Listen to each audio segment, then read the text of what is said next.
As an artist, sometimes it's very difficult to deal with loneliness, and as an extrovert girl from childhood, I find it too much difficult to deal with it. But having said that, this loneliness helped me to improve as an artist, grow as an artist, and I will discuss with you how I am handling my loneliness and how I am improving as an artist with this loneliness. जब से मैंने art को as a serious profession की तरह लेना शुरू किया, like मुझे फुल टाइम आर्ट में घुसना है, तो उस टाइम से मैंने आर्ट के लिए अपने रूम में ही बहुत ज़्यादा टाइम स्पेंड करती हूँ। And I am not telling you like मैं बहुत दुखी हूँ इस बात से, बट या कभी कभी लोनलीनेस बहुत ज़्यादा हिट करती है, और इन मतलब बहुत ज़्यादा फन वे में बोल रही हूँ। बट मेरी बाकी रूम जो होती है घर की, उससे मेरा रूम थोड़ा सा दूर है, लाइक दूर इन द सेंस कि मैं फर्स्ट फ्लोर में रहती हूँ, मेरा आर्ट का जो रूम है, और मेरी घर की बाकी रूम्स लाइक मेरी बेडरूम और मेरी दी और मेरी मम्मी पापा सब, मतलब हम सब ग्राउंड फ्लोर पे रहते हैं। तो मैं ज़्यादातर अपने फैमिली मेम्बर्स के साथ भी नहीं टाइम स्पेंड कर पाती। तो ये चीज़ मुझे कभी कभी हिट कर जाती है कि यार घर में हूँ, सबके साथ बात करने को नहीं मिल रहा। So sometimes it hits very badly. And let me tell you when loneliness and overthinking attack me, जब मैं अपनी आर्ट की दुनिया में गुम होती हूँ और मैंने डिसाइड कर लिया लेट्स से कि मैं पॉडकास्ट और म्यूज़िक नहीं सुनूंगी आज, I will draw only with my self. That's the time when I feels hardest to get out of my mind and अपने ड्राइंग पे फोकस कर पाऊँ, ऐसा होता है। बट कभी कभी ऐसा भी लगता है कि शायद मैंने गलत रास्ता ही चूज़ कर लिया है, क्योंकि मेरी ओवर थिंकिंग मुझे विश्वास दिला देती है कि मैं शायद सच में गलत रास्ते में हूँ और मुझे गवर्नमेंट जॉब की ओर फिर से घूम के मतलब फिर से जाना चाहिए। ऑल्दो मैंने गवर्नमेंट जॉब को पूरी तरीके से छोड़ा नहीं है, बट स्टिल मेरे दिल में कभी कभी गिल्ट होता है कि शायद मैं खुद के साथ ही चीटिंग कर रही हूँ, कि मैं आर्ट भी कर रही हूँ, गवर्नमेंट जॉब की तैयारी भी कर रही हूँ, क्या मैं दोनों एक साथ बैलेंस कर पाऊँगी भी या नहीं। सो ऐसे बहुत सारी ओवर थिंकिंग होती है। एंड आई गेस मैंने आपको अभी तक अब ये तो समझा ही लिया होगा कि लोनलीनेस और ओवर थिंकिंग दोनों एक साथ अटैक कैसे करती है। Now let's talk about how this isolation या फिर loneliness helping me growing as an artist. देखो, कुछ चीज़ें होती है जो अकेले में ही की जा सकती है, मतलब अकेले ही उसको ग्रो किया जा सके। लाइक आर्ट आर्ट कभी भी पब्लिक में नहीं बन सकता। अगर कोई सिंगर गा रहा है तो उसने बहुत टाइम अपने आर्ट को दिया है अकेले में, फिर वो पब्लिक में डेमोस्ट्रेट कर रहा है। कोई राइटर अगर लेट्स से शायरी की बहुत सारी आजकल शोज़ होती है, मुझे पसंद है उनको इंस्टा पे देखना, तो उस शायर ने उस शायरी को अकेले में ही लिखा है, अपने थॉट्स को इंट्रोस्पेक्ट करके ही लिखा है। उसने पब्लिक में बस अपने थॉट्स को या फिर अपनी शायरी को डेमोस्ट्रेट किया है। सिमिलरली विजुअल आर्ट फॉर्म में भी आर्ट बनता ही है अकेले में। तो मुझे तो ये एक्सेप्ट करना ही पड़ेगा कि मैं अगर आर्ट में फुल टाइम आ रही हूँ तो मेरी ज़्यादातर वक्त अकेले में ही कटेगी।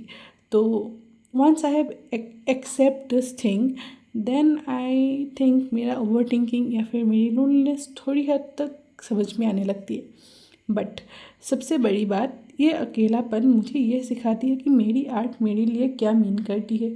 लाइक मैंने आज तक बहुत सारी आर्ट वर्क्स बनाई हैं, आप मेरे प्रोफाइल पे जाके देख सकते हो या फिर यूट्यूब पे भी देख सकते हो कि करीब 200 वीडियोस मैंने अपलोड कर चुकी हूँ आई गेस।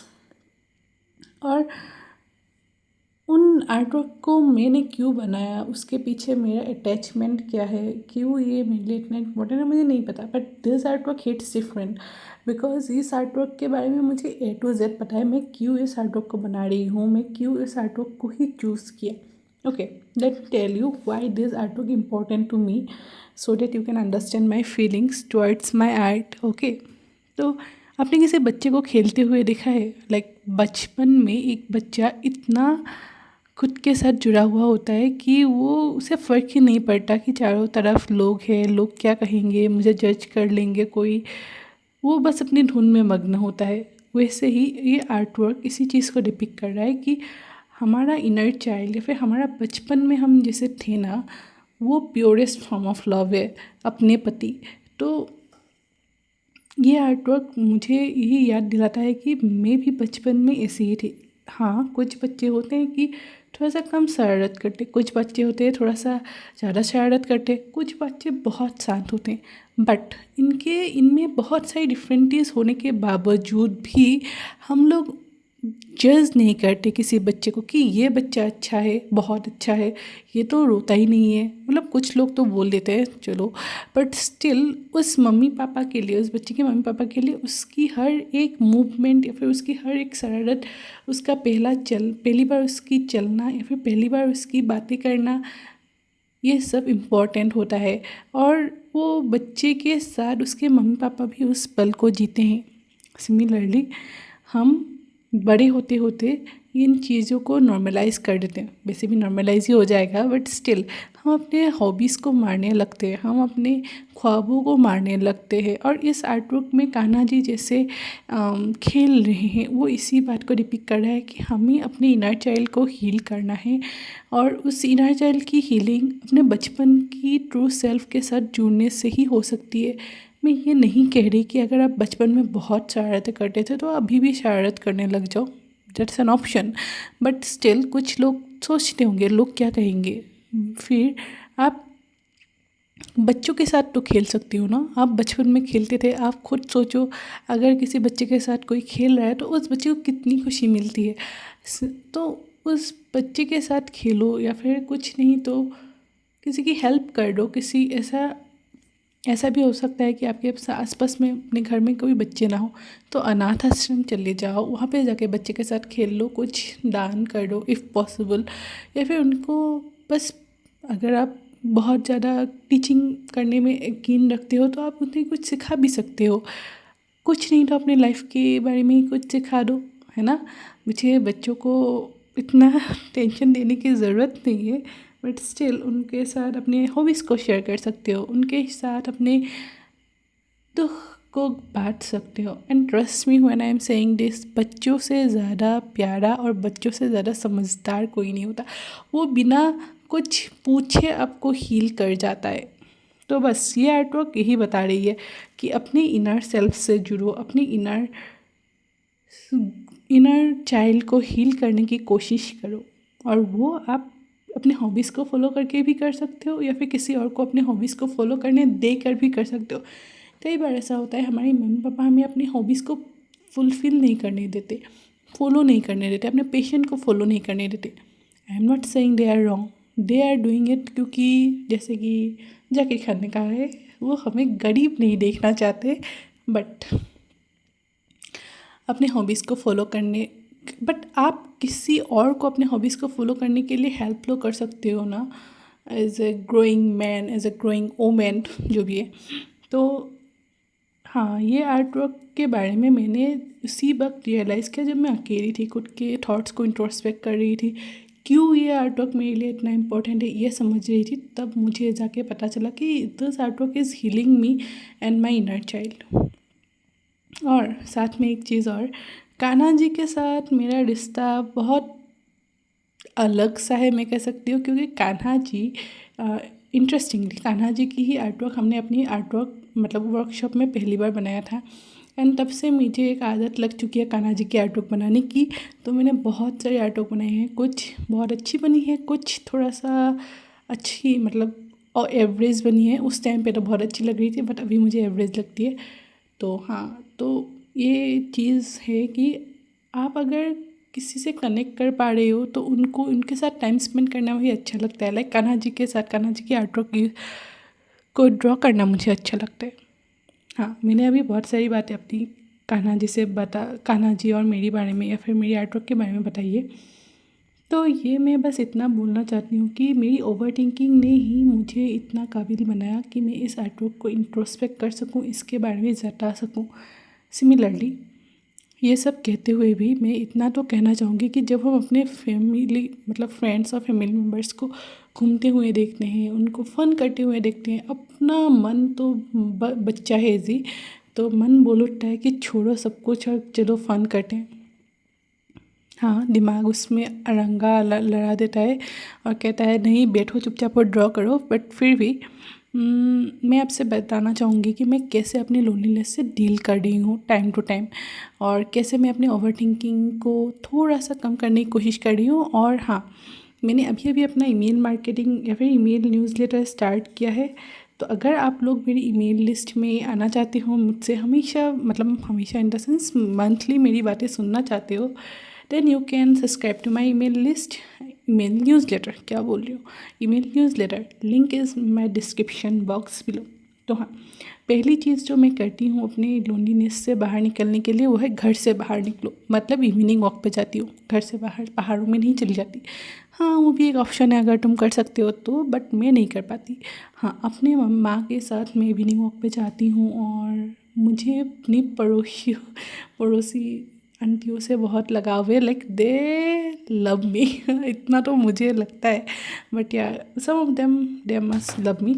हाँ, तो उनके साथ गप्पे लड़ाती हूँ, और उनसे ना पता है लाइफ की एक अलग ही पर्सपेक्टिव निकल के आती है। क्यों? क्योंकि उन्होंने अपनी लाइफ की इस उम्र, इस पड़ाव को जहाँ पे मैं हूँ उसे जिया है। तो उनके साथ बात करने से मुझे बहुत मज़ा आता है। And I love all my neighbour and Chris, क्योंकि बस पसंद है, क्यों नहीं पता। तो उनसे गप्पे लड़ाने से भी मेरी लोनलीनेस बहुत ज़्यादा कम होती है। मुझे पता होती है कि हर शाम को मुझे जाना है बाहर और मेरी लोनलीनेस ख़त्म होगी। लेट मी टेल यू, ये 15-20 मिनट के लिए भी अगर लोनलीनेस ख़त्म हो रहा है ना, तो वो भी मुझे खुशी देती है। Second, I love connecting with my old friends. ये बात तो मैं बोल रही हूँ, बट ये सच्ची है। सुन लो कि एक वक्त के बाद ना अपने दोस्त भी आपसे थोड़े से दूर होने लगते हैं। वो भी ग्रो करने लगते हैं अपने अपने लाइफ में, अपने अपने हिसाब से। तो मैं इतना ही कहना चाहूँगी कि हो सके तो अपने दोस्त को जस्ट हाय बोल दो चैट में, और उनकी लाइफ के बारे में पूछो। That's help you to connect with your old friends, old memories, और वो हेल्प करती है खुद को अकेला ना समझने में। तो go chat with your old friends, it's help very much. Third, I love connecting with my online friends. अब ये एक नया कॉन्सेप्ट है जो मैंने सीखा है, एंड आई लव देम, मतलब मेरे ऑनलाइन फ्रेंड्स को। कि मैंने ना over the period of time online कुछ फ्रेंड्स बनाए हैं, बहुत ज़्यादा नहीं, 2-3-4 ही ये लोग हैं जिनसे मैं बात करती हूँ एज अ फ्रेंड। और उनकी भी या तो मेरी तरह की कुछ स्टोरीज़ हैं, या फिर वो उनको भी आर्ट पसंद है। तो ऐसे सिमिलर इंटरेस्ट के साथ जब मैं जुड़ती हूँ लोगों से, एक नया पर्सपेक्टिव मिलता है लाइफ में। इससे कॉमन इंटरेस्ट शेयर करते हैं तो कॉमन बातें भी होती है। तो हाँ, ऑनलाइन में भी मुझे मदद किया है लोनलीनेस से जूझने में। अगर आप एक इंट्रोवर्ट हो तो कभी कभी ऐसा होता है कि चैटिंग में कोई हाय बोल रहा है, और कोई अगर आपके लाइफ में चल रहे तूफान के वक्त आपको मदद कर रहा है इमोशनली, चाहे वो आपसे मिले ना मिले, वो भी मैटर करता है लाइफ में। तो ऑनलाइन फ्रेंड्स तो मैंने बहुत ज़्यादा लकी हूँ कि मेरे कुछ अच्छे ऑनलाइन फ्रेंड्स भी हैं, तो उनसे भी कनेक्ट करती हूँ। And fourth, I love journaling. ये ओवर थिंकिंग को कम करता है, और मुझे अपने थॉट्स को पेपर पे लिखना बहुत पसंद है। वैसे भी मुझे लिखना बहुत पसंद है, मैं शायरियाँ भी लिख लेती हूँ। Just letting you know, not मतलब खुद की ज़्यादा तारीफ नहीं कर रही, तो ठीक है। कभी कभी ना अपने थॉट्स को लिखने से और उस थॉट्स को बाद में पढ़ने से एक थर्ड पर्सन की तरह अपने थॉट्स को, अपने आप को जानने का मौका मिलता है, और उससे ना खुद के बारे में एक नया पर्सपेक्टिव डेवलप होता है, जो over the period of time help करता है खुद को हील करने में। सो जाओ एक डायरी खरीदो और खुद के साथ कुछ टाइम बताओ। Last but not the least, live streaming. Oh my god, this story is very funny. तो मैंने ना एक दिन सोचा कि कुछ नहीं है, बस मैंने सोचा कि चलो लाइव स्ट्रीमिंग करके देखते हैं कितने लोग आते हैं।